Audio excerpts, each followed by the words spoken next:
All right, so let's try another question. Example. F of x equals x to the fourth minus 4x cubed. Okay, so write down this question first. X to the fourth minus 4x cubed.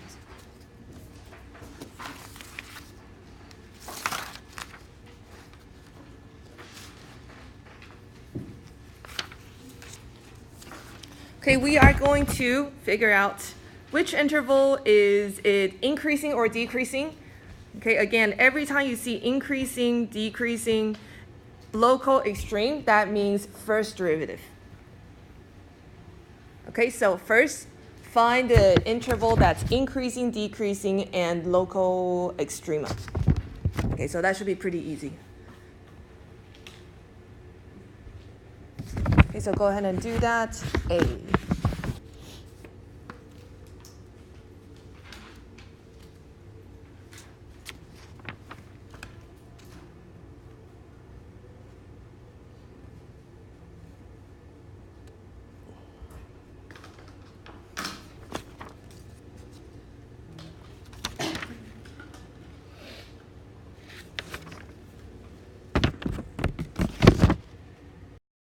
All right, so again, what you want to do is take the first derivative.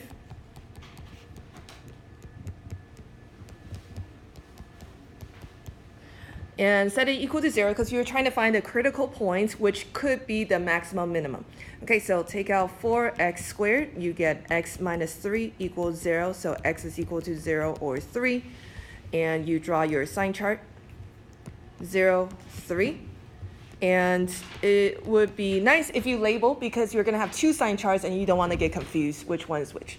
Okay, and then you just want to plug in points from each interval to check what the sign is. So you can plug in -1, 1, and 4 test points. Remember to plug it back into first derivative and not the original equation because you're drawing the sign chart for first derivative. This one goes minus, minus, plus. Okay, that means minus means decreasing and plus means increasing. So my graph is probably something like this, something like that, because it's going to go down and up. Okay, so the question is, where is increasing and decreasing? Where are we increasing and decreasing? Increasing from where to where? 3 to infinity? Yes, 3 to infinity. And then just word of caution, you want to include 3. So increasing, decreasing, you include the endpoints. Okay?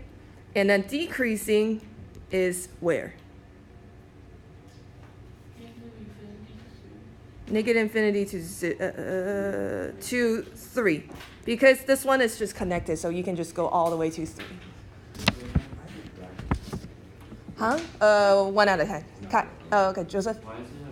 Why does it have a bracket? It's just kind of the rule. So on increasing, decreasing, you do have endpoints. So include the endpoints. Yeah, same question. Yeah. So if the velocity is 0, why would... Yeah, okay. So that is a long-held debate in calculus. Why do we include a point if that sign is 0? Right, yeah.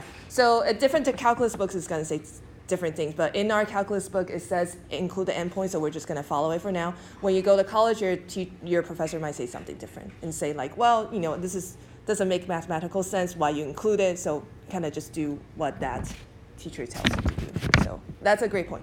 Yeah.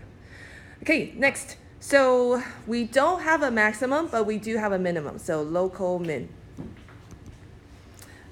And this is x equals 3. If they want the local minimum value, then you have to find y.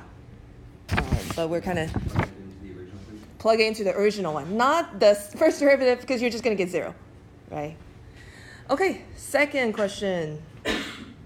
Find the interval which it's concave up, concave down, and find inflection points. Concave up, concave down, inflection point all mean second. For the first one? Yeah. Is there no local maximum? There's no maximum because for it to be maximum, it has to go up and down. Increasing and then decreasing, but For some... oh, okay. All right, so everyone please go ahead and do B. So concave up, concave down, and inflection point. B, find the inflection point and concavity. Okay, so double prime. 12x squared minus 24x equals 0. Okay, so that's going to be 12x times x minus 2 equals 0. So x is equal to 0 or 2. Those are possible inflection points.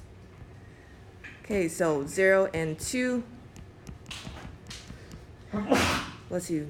Okay, check the concavity. It goes up, down, up. So that is concave up, concave down, concave up. Okay, so concavity, concave up. This is a little bit tricky. We don't include the endpoints. So negative infinity to 0 and 2 to infinity. And then concave down is from 0 to 2. Are there inflection points? Yeah. Yes, where? Wait, do we include endpoints here or no? We don't include endpoints on concavity. Confusing. Yeah, I know. Where are the inflection points? 0 and 2. Because why? The sign change. Okay, so a lot of times they were going to ask you, why do you say that's an inflection point? You say, oh, because second derivative changed signs at this point. Okay, yeah.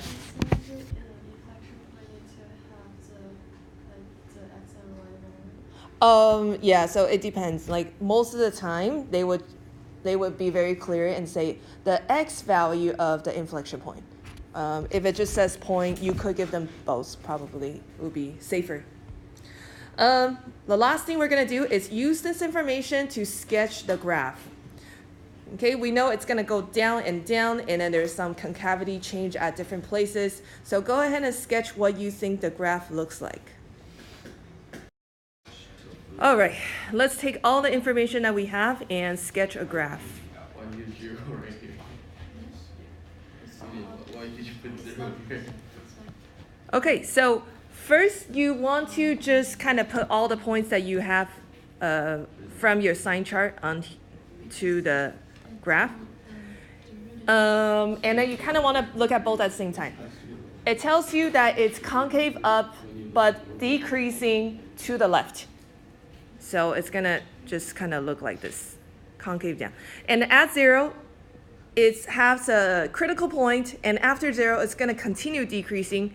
So after 0, it's going to continue decreasing. And then at 2, there is an inflection point. It's really hard to draw inflection point, so I try to do that last and then kind of shape it later. And 3, there is a change in direction. So at 3, it's a minimum, so I know it's going to be like this. So at 2, it's kind of like a change.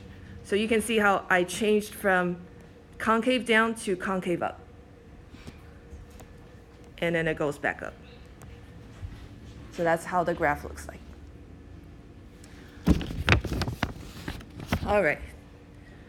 So there's this thing called second derivative test, and it tests for maximum and minimum really quickly.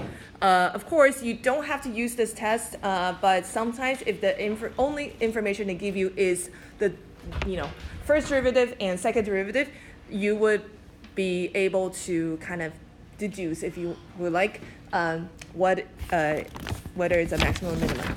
So it tells you that if the first derivative is 0 and the second derivative is concave up. If the first derivative is 0, second derivative is concave up. Well, first derivative is 0, second derivative concave up, that means it has to be this point. Then it has to be local minimum. It's pretty much, kind of common sense if you kind of think about it. But if you want to just memorize it and say that is just the way it is, it will be easier. Okay, if there's for B, if first derivative is 0, second derivative is less than 0, second derivative less than 0 means it's concave down. So it's going to concave down, and they tell you that first derivative is 0, meaning it's a critical point, then x equals c has to be a local maximum.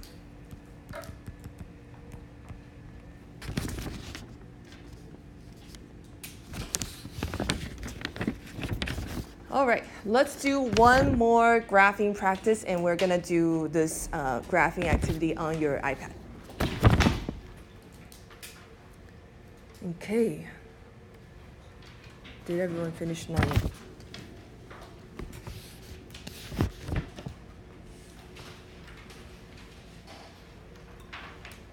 Okay, so I'm going to give you some information about graphs, and you have to draw what you think the graph looks like.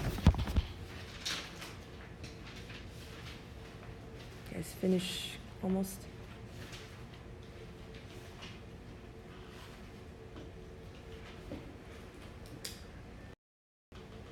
All right, let's look at this question. You have to sketch a graph that satisfies these 3 points.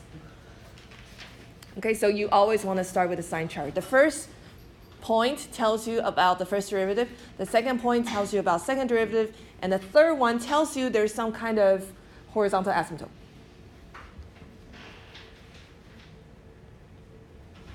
All right, go ahead and draw it. Start with the sign chart. Okay, concavity is really hard to draw, I think. Because we will, at first, we're kind of doing this kind of the first time, so it's easy to draw too many concavities.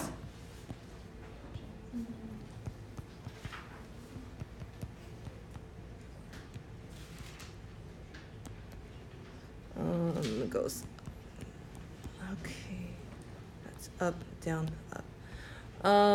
And then they tell us that there are 2 horizontal asymptotes at -2 and 0. All right, so our graph is going to go up and then down at 1.